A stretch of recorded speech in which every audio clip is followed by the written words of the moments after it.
नमस्कार सभी को।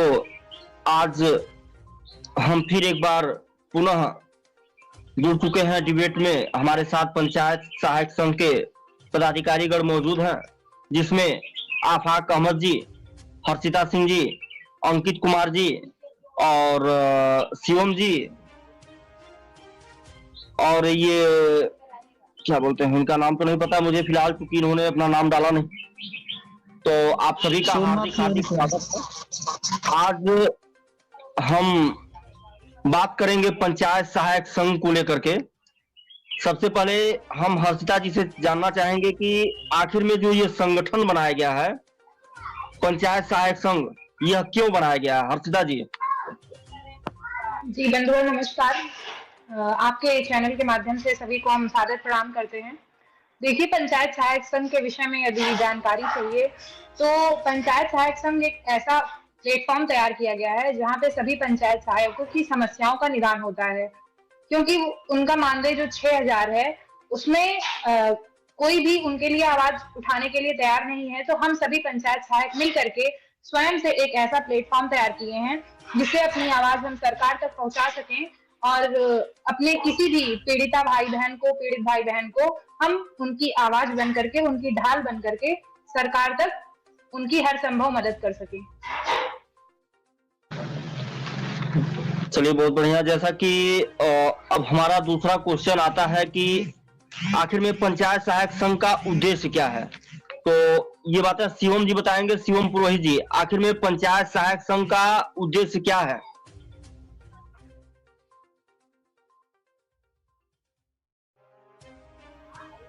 माइक आपका म्यूट है, बोलिए। जी जी जी जी जी सर, नमस्ते। पंचायत सहायक संघ का मुख्य उद्देश्य है हमारे जितने भी सभी 58,189 पंचायत सहायक भाई बहन हैं, उनका ना तो शोषण हो सके, और कई बार ऐसा होता है कि प्रधान द्वारा, सचिव द्वारा धमकियां दी जा रही हैं और उनकी पेमेंट भी 4-4 महीने डिले होती है। और जो अभी ग्राम निधि से हम लोगों का पेमेंट चल रहा है, क्योंकि वो राज्य वित्त से डले और ये अनुबंध जो जमा होते हैं, ये अनुबंध बंद हो जाएं। ये हमारे पंचायत सहायक संघ का मुख्य उद्देश्य है कि हम सभी स्थायी रूप से अपना वर्क करें।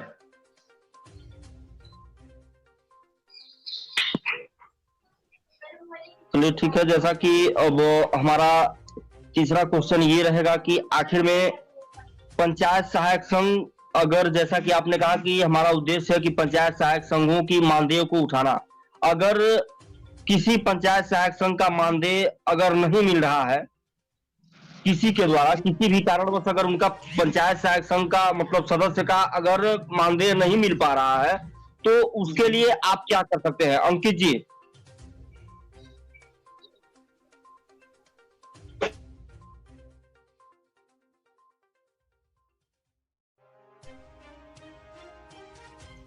जी नमस्ते सर, मैं अंकित कुमार पंचायत सहायक संघ के जिला अध्यक्ष कार्यवाहक के रूप में पंचायत सहायकों के हित के लिए कार्य कर रहा हूं। महोदय, आपने जो हमसे प्रश्न किया कि यदि मान लीजिए किसी पंचायत सहायक का मानदेय नहीं मिल रहा है तो आप क्या करेंगे, इसके लिए हम सबसे पहले उस पंचायत सहायक साथी से बात करते हैं कि आपका मानदेय क्यों और किस वजह से रुका हुआ है। फिर वहां से जो स्पष्ट जवाब निकल के आता है कि उनके प्रधान महोदय के वजह से रुका है या सचिव महोदय के द्वारा रुका है, तो उस पंचायत सहायक साथी से बात करने के बाद प्रधान और सचिव से बात हम करते हैं कि आखिर क्या समस्या आ रही है कि आप अपने पंचायत सहायक का मानदेय रोक रखे हैं।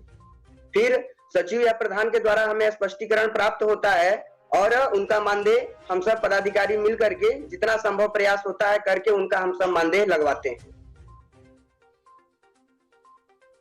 उनका व्यक्तिगत समस्या भी हो सकता है, क्योंकि हम सभी अपने अनुबंध से बंधे हैं।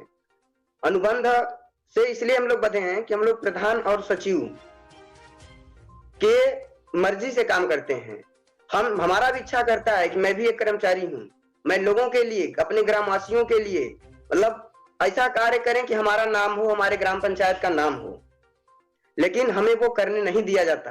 कहीं ना कहीं से हमें उस अनुबंध के जरिए ये बांध के रखा गया है कि यदि आप अपने मर्जी से कार्य करोगे तो हम आपके ऊपर नोटिस जारी कर देंगे।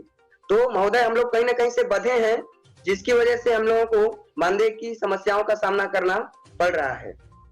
और ऐसा नहीं है कि समस्या आते हैं तो उनके समाधान नहीं होते। हम लोग अपने संघ के द्वारा सचिव साहबान से, प्रधान महोदय से बात करके जिन भी पंचायत सहायक साथी का मानदेय रुका रहता है उसको हम लोग तत्काल लगवाने का प्रयास करते हैं और करते आ रहे हैं। जैसा कि अभी अंकित जी आपने कहा कि प्रधान और सचिव से हम बात करके जो है उनके मानदेय को जो है किसी भी तरीके से मतलब दिलवाने का काम करते हैं। अगर जैसा कि अगर मान लीजिए कहीं किसी प्रधान के द्वारा ही अगर किसी पंचायत सहायक का जो है अगर मानदेय न दिया जा रहा हो जबरन किसी कारणवश, तो उसके लिए आपका संघ क्या करेगा अंकित जी? जी, उसके लिए भी हमारा संगठन कार्य करने के लिए बाधित है और कार्य कर भी रहा है। जैसे महोदय, हमारी नियुक्ति तो प्रधान जी ने नहीं की है, हमें सरकार को जरूरत थी, सरकार ने हमारी नियुक्ति की है और हमारा मानदेय रोकने का हक प्रधान महोदय को नहीं है। यदि प्रधान महोदय हमारे मानदेय को रोक रहे हैं तो हम लोग डायरेक्ट अपने सचिव साहबान से बात करते हैं कि सर हमारे प्रधान जी हमारे मानदेय को रोक रहे हैं, इस पर आपका क्या राय है। फिर अपना प्रतिक्रिया, अपनी राय सचिव साहबान महोदय देते हैं। अगर वो प्रधान जी को समझा देते हैं कि नहीं प्रधान जी आप गलत कर रहे हैं, मानदेय लगाना है, तब तो हम लोग वहीं तक रुक जाते हैं। अन्यथा की स्थिति में अभी तक तो ऐसी कोई समस्या नहीं आई है कि किसी का प्रधान मानदेय रोकने लगाने से मना करते हो। हाँ करते हैं, लेकिन सचिव साहबान के द्वारा फोन कराए जाने पर मानदेय लग जाता है। और जिस दिन ये समस्या हम लोग सामने आ जाएगी कि इतना कुछ करने के बावजूद भी प्रधान महोदय के द्वारा मानदेय नहीं लगाया जा रहा है, उस दिन हम लोग ब्लॉक स्तर के अधिकारियों के सापेक्ष अपनी बात को रखेंगे। ब्लॉक स्तर से हम लोगों का समस्या का समाधान यदि नहीं होता है तो हम लोग जिले मुख्यालय पर भी अपनी बात को रखने के लिए स्वयं बाधित हैं। हमारा मौलिक अधिकार है कि आप हमारे हक को नहीं छीन सकते। जी महोदय, बिल्कुल सही कहा आपने।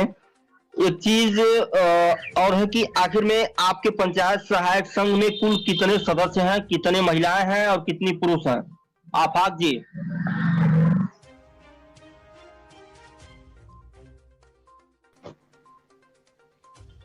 जी, सभी को नमस्कार। मेरा आवाज आ रही है? सबसे पहले मैं आपको और आपके चैनल को धन्यवाद अंकित करता हूं कि आपने हम लोगों की आवाज़ उठाने का जो प्रयास किया और हमें उम्मीद है कि आगे भी आप हम लोगों की आवाज़ सरकार तक पहुंचाएंगे। जी, हमने आपसे जी जैसे कि हमने आपसे क्वेश्चन किया है कि कितनी महिलाएं हैं सदस्य और कितने जो है पुरुष हैं सदस्य उत्तर प्रदेश में टोटल। इसका आंकड़ा मैंने नहीं निकाला है, लेकिन ये हमारे प्रदेश स्तर की बात है और प्रदेश अध्यक्ष जी के पास आंकड़ा है और जो और अन्य पदाधिकारी हैं उनके पास आंकड़ा है। ये मैं अगर जिले का चाहूँ तो मैं बता सकता हूँ, लेकिन ये है कि लगभग मानकर चलिए कि हमें उम्मीद है 50% का आंकड़ा है। 50 से 50 प्लस ही होगा आंकड़ा जो है महिलाओं का, और जो है पुरुष का जो है 50 से कम है लगभग कुछ, ये उम्मीद है। आफाक जी, ये बताइए कि आपके पंचायत सहायक संघ का सरकार से क्या मांग है? हमारी पंचायत सहायक संघ की मांग, हमारी सबसे फर्स्ट तो मांग ये है कि मानदेय को बढ़ाया जाए। हम लोगों का सबसे कम मानदेय, अल्प मानदेय जो देकर मतलब जो हम लोगों का शोषण हो रहा है, सबसे मेन चीज तो ये है कि एक मनरेगा मजदूर से कम जो है मानदेय हम लोगों का रखा गया है। मनरेगा मजदूर का जो है 213 रुपये एक दिन का पर डे है, हम लोगों का जो है 200 रुपये है केवल। और कार्य उससे ज्यादा भी मतलब जो है कार्य देखा जाए तो कार्य 24 घंटा का जो हम लोग कर रहे हैं। ऐसा कार्य का मतलब जो है आए दिन मतलब हर प्रकार का सर्वे, हर एक चीज का मतलब कार्य जो कुछ होता है ब्लॉक स्तर से सब टोटल जो है फोन करके या किसी भी तरीके से बगैर आदेशित भी पंचायत सहायकों से काम लिया जा रहा है। आदेशित वाला जो आदेश मतलब बनाकर लिया जा रहा है वो तो लिया ही जा रहा है, बगैर आदेशित वाला भी पंचायत सहायकों से काम लिया जा रहा है। ये चीज और बहुत सा शोषण हो रहा है। तो सबसे चीज हम ये कहना चाहेंगे आपके चैनल के माध्यम से कि हम लोगों का जो मानदेय है वो 6,000 से मतलब जो है बढ़ा करके हम लोगों का सरकार जो है जिस हिसाब से, अगर आप देखिए, मैं आपको एक बात बताना चाहूंगा, ग्राम पंचायत स्तर पे केयर टेकर भी रखे गए हैं, सामुदायिक शौचालय जो बनाए गए हैं उनका जो है मानदेय 6,000 है, प्लस 3,000 रुपये उनको जो है साफ सफाई के भी मिलते हैं। और हम लोगों को रखा गया 6,000 मानदेय तो मिलता, प्लस स्टेशनरी का पैसा भी हम लोगों को नहीं मिलता, हम लोगों को कुछ नहीं मिलता है। यहाँ तक कि रजिस्टर वगैरह, और कुछ लोग, कुछ पंचायत सहायक साथी हमारे ऐसे हैं जो सारा जो है खर्चा उसी 6,000 में कैसे हम सोचते हैं कि पूर्ण करते हैं अपना। जैसे हमारे यहाँ आदेश कर दिया गया कि यहाँ 6 रजिस्टर तुम्हें बनाना है। अब 6 रजिस्टर या 7 रजिस्टर, जो भी रजिस्टर बनाने हैं, वो रजिस्टर मतलब कहाँ से आएंगे, मतलब इसका जिम्मेदार कौन है आखिर, ये नहीं बताया जाता है हम लोगों को। अब ब्लॉक स्तर पे अगर बताओ, कहो, तो कहते हैं ठीक है सचिव से फोन करके मतलब जो है कहो और दे देंगे, प्रधान से फोन करके कहो दे देंगे, लेकिन सचिव प्रधान हम लोगों की कोई वैल्यू ही नहीं मतलब जो मानते हैं। अत्याधिक जो हम लोगों का शोषण हो रहा है, हम यही सरकार से मांग करना चाहेंगे आपके चैनल के माध्यम से कि सर हम लोगों का अल्प मानदेय बढ़ा दिया जाए, और जो ये शोषण हो रहा है शोषण ना किया जाए हम लोगों का। और जो हम लोगों का मतलब व्यवस्थाएं हैं स्टेशनरी वगैरह, ये हम लोगों को प्रोवाइड कराई जाए। जो कुछ होता है, जो कुछ कहा जाए, तो जब कोई ऐसी बात होती है, जब काम की बात होती है तो कहते हैं कि मतलब वो ठीक है ये काम कर लो, और अगर काम की ना जो कुछ हमारी सुविधाएं या जो हम कुछ कहें उनसे तो कहते हैं इसका आदेश हमारे पास नहीं, सचिव वगैरह कहते हैं। ये चीज गलत है ना सर। हर एक विभाग में कोई भी विभाग ले लीजिए, उसमें सब में जो है कोई ना कोई प्राविधान है। अभी अगर हम नीचे स्तर से चलें, जो सबसे छोटा पद यही आशाओं का पद है और सहायिका का है, आंगनबाड़ी का है, तो इसमें इन लोगों को मोबाइल दिया गया है, मोबाइल का रिचार्ज भी दिया गया है। हम लोगों को नेट की सुविधा भी नहीं प्रोवाइड कराई गई है, और ना तो नेट का कोई चार्ज दिया जा रहा है। जबकि हम लोग ये अपने ब्लॉक स्तर की ये आवाज भी उठाए थे, तो यहाँ पे एडीओ पंचायत सर ने हम लोगों से कहा था कि ऐसा है, ये प्रावधान है यहाँ पे, और जो है प्रशासनिक व्यय के माध्यम से निकाल लिया जाएगा। मतलब जो है सचिव सर से मतलब कह दीजिएगा और रिचार्ज करवा लीजिए, और प्रशासनिक व्यय के माध्यम से वो निकाल लेंगे। सचिव सर लोगों से जब कहा गया, हम लोग कहे सचिव सर से, तो वो कहते हैं इसका कोई आदेश नहीं हमारे पास है और हम नहीं दे पाएंगे। जबकि वाईफाई सुविधा और ये चीजें अभी बहुत लेट में हो पाएंगी, हम मानते हैं। पंचायत भवन अभी अधूरे पड़े हुए हैं बहुत जगह, ये भी सही है। लेकिन तब तक अगर जो हम लोग मतलब रिचार्ज वाला अगर पैसा रिचार्ज का दे दिया जाए 2 GB या 2 GB का, या जितना मतलब मिनिमम 2 GB तो रोजाना होना ही चाहिए कंप्यूटर के लिए। नेट का हम कह रहे हैं, नेट का रिचार्ज के माध्यम से अगर सरकार व्यवस्था करवा दे तब तक तो बहुत ही आसानी हम लोगों को हो जाएगी। तो जो ऑनलाइन वर्क करने में दिक्कत आ रही, वो ऑनलाइन वर्क करने में दिक्कत हम लोगों को नहीं आएगी सर। हर्षिता जी आप कुछ कह रही थी। हर्षिता जी, जैसा कि अभी आसपास जी ने बताया आपको कि ये समस्याएं आ रही हैं, तो सबसे बड़ी समस्या ये है कि अधिकतर महिलाएं हैं पंचायत सहायक। आप देखेंगे कि 100% में से 70% महिलाएं हैं। तो ना तो कहीं पे वो सचिवालय बने हुए हैं, और जहाँ सचिवालय नहीं बने हुए हैं वहां पे कंप्यूटर हमारा प्रधान के घर रखा हुआ है, और प्रधान मनमानी ढंग से अपना कार्य कराता है। उसका अगर मन करता है वो काम कराता है, उसका काम मन करता है नहीं काम कराता है। ये तो मान लीजिए अस्थायी सचिवालय की बात हो गई। और दूसरी बात ये है कि जहाँ पे अस्थायी सचिवालय बने हुए हैं महोदय, वहां की चाबी प्रधान अपने पास स्वयं रखता है, और हमारे भाई बहनों को सचिवालय पर जाने से बाधित करता है, वहां पे जाने नहीं देते हैं। प्रधान ऐसे इस तरह से हमारा शोषण कर रहे हैं कि हम कहीं के नहीं रह रहे हैं। हमारी तो गांव में इज्जत नीलामी हो रही है, ब्लॉक स्तर और जिला स्तर तक भी हमारी इज्जत को सरेआम बेचा जा रहा है, समझ लीजिए। और तीसरी बात यह है कि कुछ प्रधान ऐसे हैं कि जो वो स्वयं नहीं कार्य कर रहे हैं, उनके बेटे या उनके घर के अन्य सदस्य उनका कार्यभार देख रहे हैं। तो जो प्रधान के प्रतिनिधि हैं, नवयुवक हैं, वो यदि महिला पंचायत सहायक हैं तो वहां पे उनको परेशान कर रहे हैं, उन्हें प्रताड़ित कर रहे हैं, उन्हें अभद्रता तरीके से उनके साथ पेश आ रहे हैं। ये कहाँ का न्याय है? सरकार को ये नहीं दिख रहा है कि हम महिलाओं के साथ क्या क्या प्रताड़नाएं की जा रही हैं। और दूसरी बात ये महोदय की कुछ ऐसे भी बंधुअर हैं जो कि हमारे विभाग से नहीं जुड़े हुए हैं या अन्य विभाग से भी नहीं जुड़े हुए हैं, ना तो वो पंचायत सहायक है ना किसी और विभाग में है, लेकिन वो कुछ ऐसे अभद्र तरीके से बात करते हैं, व्यक्तिगत मैसेज भेजते हैं, व्यक्तिगत कॉल करते हैं, रात्रि के समय कॉल करते हैं, या महिलाओं के पास, जो हमारी महिला पंचायत सहायक हैं उनके पास अभद्र तरीके से बात करते हैं। ये किसने अधिकार दिया है कि किसी भी महिला को आप प्रताड़ित कीजिए?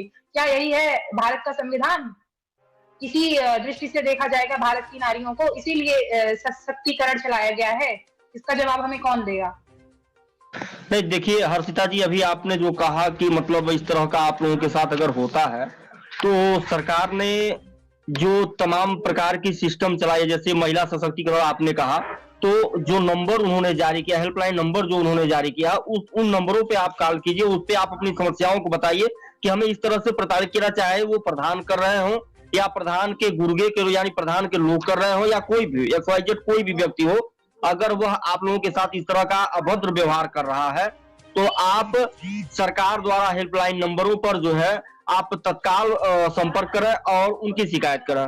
ठीक है। अब दूसरी बात ये है कि हम एक मिनट, जैसा कि आपने कहा कि अभी हमें सरकार द्वारा मूलभूत सुविधाएं प्रदान हैं कि कुछ ऐसे नंबर हमें प्रोवाइड कराए गए हैं जिसपे हम शिकायत दर्ज कर सकते हैं, पोर्टल प्रदान किए गए हैं शिकायत दर्ज करने के लिए, लेकिन हम FIR भी करते हैं, 1090 पर कॉल भी करते हैं, उस पर कोई एक्शन नहीं लिया जाता है, क्योंकि आपको पता ही होगा कि प्रधान कितने पावरफुल हैं, हमारी उनके सामने कोई अहमियत नहीं है। तो प्रधान की प्रधानी ऐसी है कि वो DPRO तक को अपने हाथ में लिए रखते हैं, अगर एक कॉल जाता है तो सब अधिकारी जो है उनके सामने घुटने टेक देते हैं प्रधान के लिए, जो सिर्फ 5 साल के लिए आया है।